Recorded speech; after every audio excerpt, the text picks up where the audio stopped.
Hola, ¿qué tal? Mi nombre es Iván Carrillo y esto es Reporte Climático, periodismo de soluciones para un mundo en constante cambio. Cuando se trata de los alimentos, a menudo es difícil saber qué es lo que llega a nuestra mesa y de dónde proviene. Suele suceder, por ejemplo, con los productos pesqueros. Y es que, de acuerdo con un estudio de la organización Oceana, cuando compramos pescado en México nos venden gato por liebre, el 44% de las veces. Los autores de la investigación descubrieron esto luego de analizar el material genético de nuestro pescado obtenido en mercados y restaurantes. La metodología es equivalente a revelar una huella digital que no solo dice de qué especie se trata, sino también cuál es su origen en el mar. Pero esa no es la única aplicación de las ciencias genómicas en relación a los recursos pesqueros. Adicionalmente, dichas herramientas son útiles para conocer el impacto del ser humano en lo que comemos y por lo tanto nos ayudan a su conservación. Adrián Munguía, científico genómico, colaborador de Oceana e investigador asociado a la Universidad de Arizona, nos guiará por este tema luego de un recorrido por la actualidad climática alrededor del mundo. El cambio climático afecta a todas las personas, pero las mujeres se llevan la peor parte, pese al papel que juegan para lograr un futuro más sostenible. Según reporta el diario El País, la crisis tiene un mayor impacto en la población más pobre, y en este sentido, las mujeres en edad productiva presentan más riesgo de vivir en condiciones de pobreza en comparación con los varones. Asimismo, las probabilidades de morir luego de un evento climático extremo son 14 veces más altas para ellas que para ellos. Esto demuestra la urgencia de incorporar la perspectiva de género en la lucha contra la alteración del clima.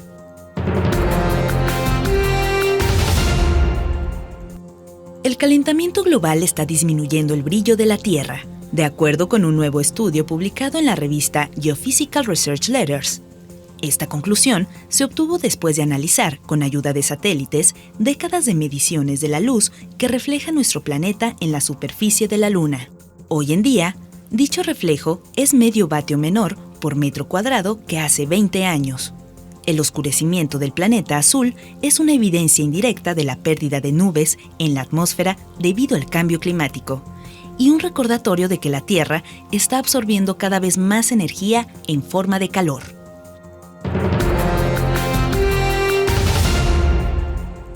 Si todos los sistemas sanitarios se unieran en un solo país, formarían el quinto país más contaminante del planeta. Por ello, en España, el Consejo General del Colegio de Médicos ha presentado una alianza contra el cambio climático. La agencia EFE informó que se trata de un documento en el que se detalla la huella de carbono que deja la actividad sanitaria, así como los perjuicios de la misma en la salud de las personas. El objetivo de esta iniciativa es que la comunidad médica contribuya activamente a la descarbonización de la sanidad y que dicho sector migre hacia sistemas de salud con cero emisiones de los gases que calientan al planeta.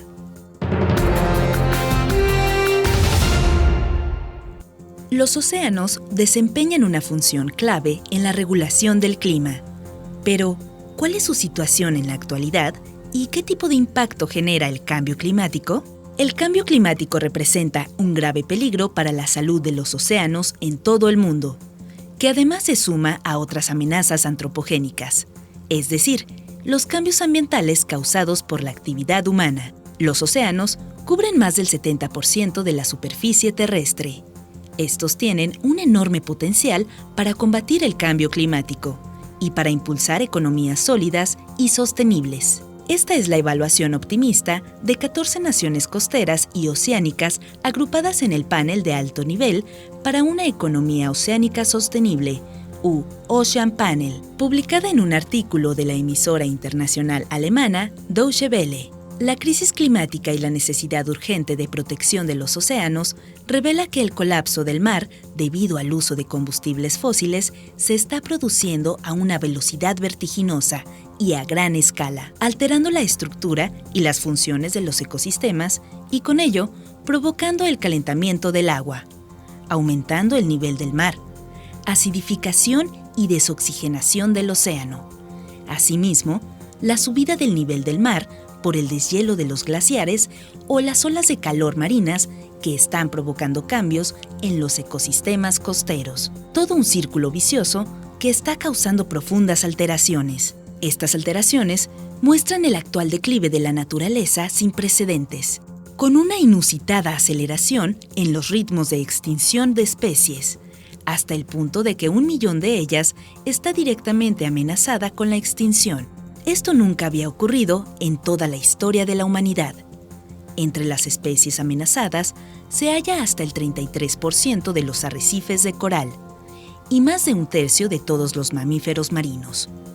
Pero la sobrepesca y las prácticas pesqueras destructivas también están pasando factura. En 2015, se estimaba que el 33% de las poblaciones de peces ya estaba siendo sobreexplotado hasta niveles insostenibles y un 60% había alcanzado su límite de explotación. Solo un 7% podría considerarse infraexplotado.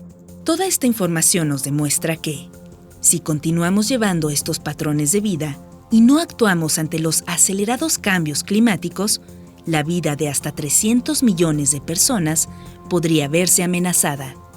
Si la crisis de los océanos continúa a este ritmo, ¿será que aún estaremos a tiempo para revertir este catastrófico impacto ambiental? La sustitución de especies pesqueras ocurre cuando el nombre científico de una especie, por ejemplo, identificada mediante métodos de genética forense, no corresponde con el nombre comercial con el cual la muestra de pescado fue vendida.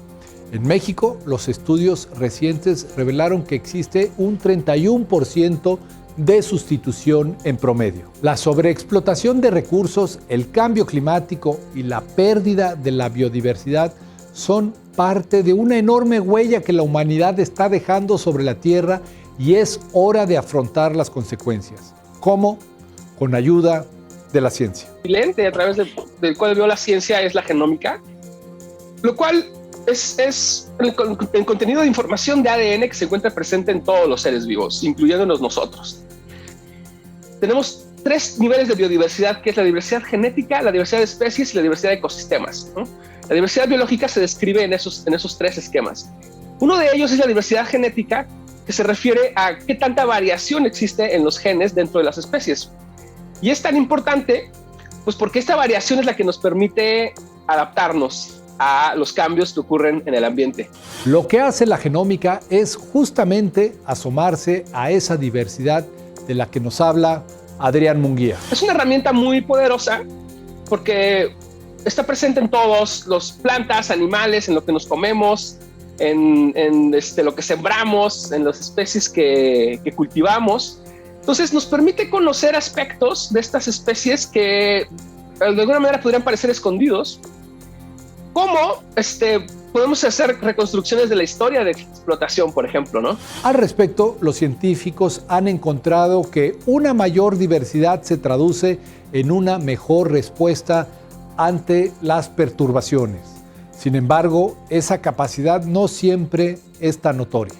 La parte de la diversidad genética y genómica es algo que muchas veces no lo podemos ver. Podemos ver las diferentes especies, pero a veces no vemos qué tanta diversidad tienen estas especies hacia adentro, ¿no? A nivel poblacional. Entonces, estas herramientas de genómica nos permiten ver a lo largo de la distribución de una especie o varias especies cuáles son los sitios que son más importantes porque contienen niveles de variación genética y genómica más altos que los demás. Además, este abordaje genómico tiene las siguientes ventajas. Hacer algunas investigaciones en el mar para ver en dónde está la mayor diversidad, pues es costoso y logísticamente complicado, por ejemplo, ¿no? Entonces, estas herramientas genómicas ahora nos permiten ver a través de técnicas como las que llamamos ADN ambiental, hacer filtrados de agua en el mar o hacer filtrados de aire en la tierra y a partir de eso recuperar moléculas de ADN de todo el ecosistema que está en ese lugar. Los investigadores pueden inclusive hacer una lista puntual de cada una de las especies que habitan ahí sin necesidad de colectar ejemplares o sin ni siquiera verlos. Eso está cambiando radicalmente nuestra capacidad de monitorear los cambios que estamos teniendo en los ecosistemas, porque ahora tenemos herramientas que nos permiten ver a través de todo el árbol de la vida, desde microorganismos y cosas pequeñitas que no vemos, o cosas que están en ambientes a los que no podemos acceder, como más allá de los 50, 100 metros de profundidad. Estos ecosistemas que son muy importantes, que sabemos muy poco, ahora tenemos estas nuevas herramientas que nos permiten echar un vistazo, ver cuáles son las especies que están presentes y sobre todo qué cambios son los que se están dando de acuerdo a toda esta presión que estamos metiendo a los ecosistemas. Tal es el caso del exceso de calor derivado de las actividades humanas que ha sido absorbido en un 90% por los océanos, representando nuevos retos para los organismos. Si las especies se están yendo hacia el norte, por ejemplo, buscando sus óptimos térmicos, o algunas especies marinas, por ejemplo, están moviéndose, como se está calentando la parte superficial y está teniendo menos oxígeno, algunas especies están yéndose un poco cada vez más profundo, ¿no? Entonces, estos cambios, tanto en geografía como en profundidad en el mar, podemos empezar a verlos a través de estas técnicas genómicas como ADN ambiental. Estamos viendo, por un lado, que las cosas están cambiando, que especies enteras y complejos, comunidades enteras de especies se están moviendo. Geográficamente, de algunos lugares están desapareciendo y en otros lugares están apareciendo.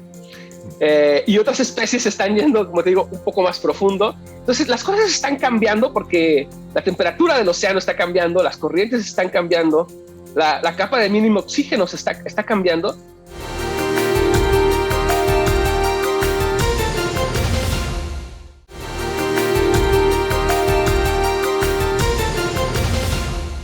Los ecosistemas oceánicos costeros pueden secuestrar dióxido de carbono a tasas hasta 4 veces mayores que las de los bosques terrestres por determinada área. Los planes oceánicos sostenibles también apuntan a detener la pérdida de biodiversidad, detener la sobrepesca generalizada y la pesca ilegal. Los cambios en el clima entrañan cambios en los océanos.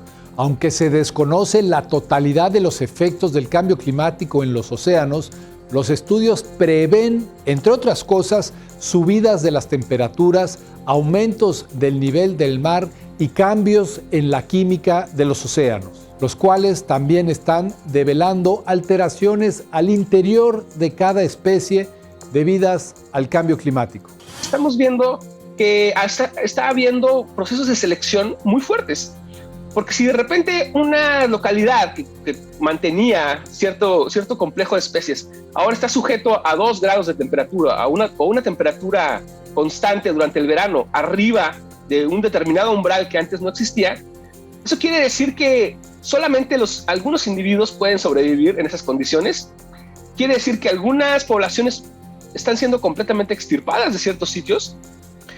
Y que en algunos casos, como lo estamos viendo con corales o algunos algas, por ejemplo, que son especies importantes que forman hábitats completos tridimensionales donde viven otras especies, estas especies, algunas de ellas están sobreviviendo bajo estas condiciones de nuevo estrés climático, ¿no?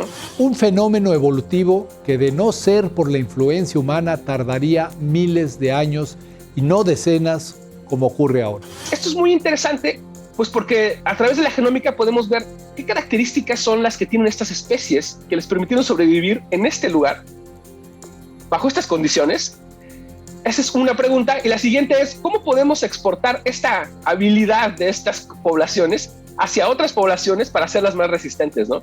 Hay mucha gente que está interesada en restauración de corales, en restauración de algas, en restauración de kelp, porque la tasa a la que estamos cambiando las cosas pues va mucho más rápido de la habilidad de los sistemas naturales para recuperarse. Entonces hay muchísimo interés en ver cómo podríamos ayudar a la naturaleza a través de esta información para exportar esta variación o estas características únicas de las poblaciones que les permitieron sobrevivir en estas nuevas condiciones que nosotros estamos imponiendo, y cómo podemos hacer que esto se exporte a otros lugares de una manera más eficiente, ¿no? Entonces, hay muchas aplicaciones y muchas de las cosas que están pasando. Otro ejemplo claro, por ejemplo, son todo lo que estamos haciendo ahora de acuacultura, porque está en boga, ¿no? Sabemos que la acuacultura es una de las formas que tenemos para proveer proteína para las nuevas generaciones, y va a ser muy importante en el futuro. pero también al momento de estar criando estas especies dentro de tanques, en cautiverio, estamos modificando sus características genéticas. Y algunas de estas especies a veces las vamos y las reintroducimos de nuevo al sistema natural, y entonces modificamos a través de ese medio a las especies naturales, a las poblaciones naturales de esta misma especie, algunas de las cuales están siendo creadas en acuicultura, ¿no? Entonces, tenemos que ser cuidadosos porque las acciones que tenemos van al final a tener impactos en cambiar, por ejemplo, disminuir la diversidad genética, puede ser, de alguna especie que estamos creando en la acuicultura y que después es liberada en el medio natural, y que eso puede estar teniendo efectos en las poblaciones naturales. Entonces, creo que esta es una ventana, una dimensión que antes no veíamos o no prestábamos mucha atención, pero que cada vez tenemos más evidencias de que es muy importante, y tenemos mejores herramientas para poder saber cómo aprovecharla y maximizarla. El trabajo de Adrián Munguía se ha concentrado en la península y el Golfo de California, donde también participa en investigaciones sobre historia geológica y clima. Nos interesa ver precisamente cómo es que estos cambios climáticos han afectado la distribución pasada de las especies que vemos ahora, cuáles han sido las respuestas de las comunidades a un aumento de la temperatura o una disminución de la temperatura, porque de esa manera podríamos intentar predecir entonces cuál podría llegar a ser la respuesta en algún momento ante cambios en el nivel del mar, o ante cambios de temperatura, o ante cambios en las corrientes, por ejemplo. ¿Qué es lo que pudiera pasar con las especies costeras, por ejemplo, ¿no? Cuando aumenta la temperatura? ¿Desaparecen por completo o se van a otros lugares? O vamos a tener quizá nuevas pesquerías en otros lugares donde antes no existían, o vamos a tener poblaciones que van a irse moviendo hacia las puntas de las montañas porque la temperatura ya es muy alta. Entonces, estamos intentando pues reconstruir un poco de qué es lo que pasó en el pasado para tratar de informar el futuro.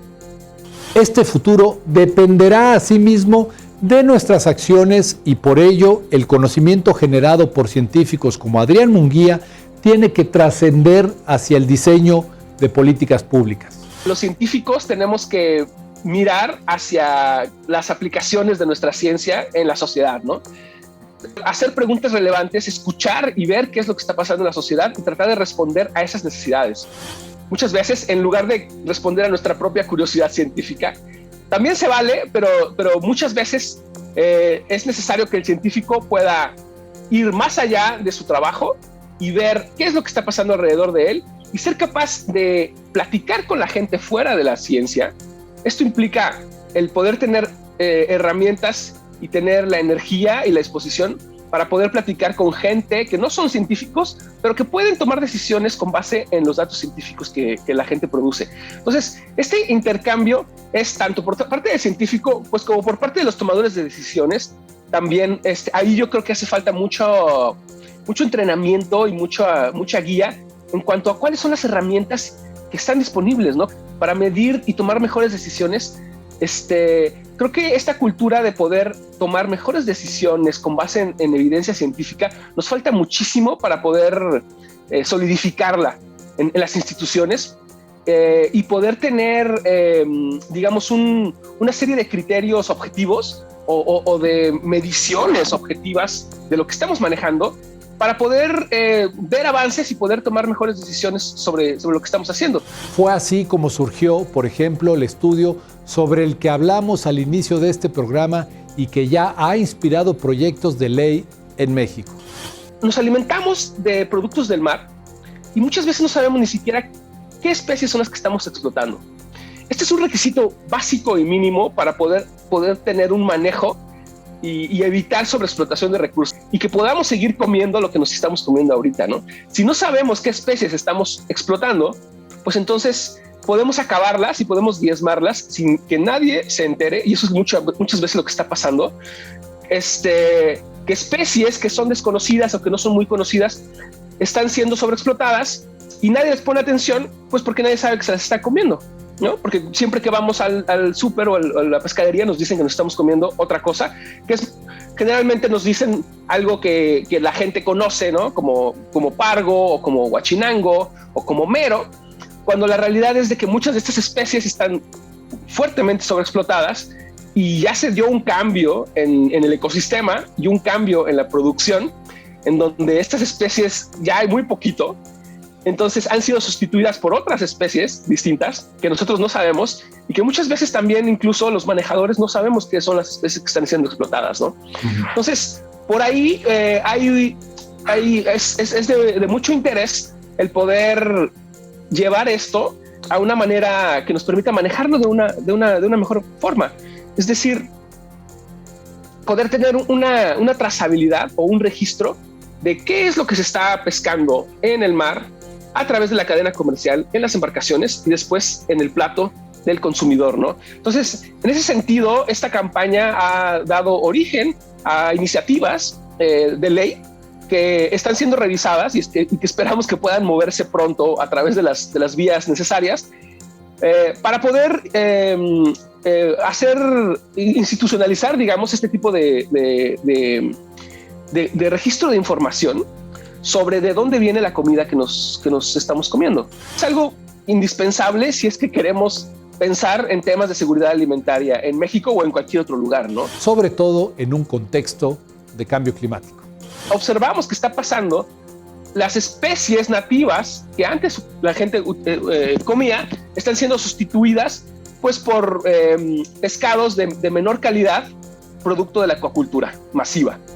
Entonces, lo que es una proteína de un pez, digamos, silvestre, de una muy buena calidad y que da empleo a pescadores artesanales y una serie de repercusiones en la cadena comercial. Ahorita estamos viendo que mucho de eso está siendo sustituido porque no hay o porque está siendo sobreexplotado, pues por acuacultura asiática, por ejemplo, masiva, como tilapia, basa, este tipo de especies de mucho menor calidad, y la gente común estamos viviendo estos cambios y muchas veces ni siquiera nos damos cuenta, ¿no? Entonces las cosas siguen pasando y siguen cambiando, nos estamos acabando los recursos y están pasando enfrente de nuestros ojos, simplemente a veces no ponemos suficiente atención para ver qué es lo que está pasando. No puedes manejar los recursos si no sabes cuáles son los recursos, de dónde vienen, de qué poblaciones están siendo explotadas, qué especies son las que estamos utilizando. Si no sabemos eso, entonces pues no podemos garantizar de que esto continúe en el futuro. Hemos llegado al final de este reporte climático. Mi nombre es Iván Carrillo y los espero la próxima semana con más periodismo de soluciones para un mundo en constante cambio.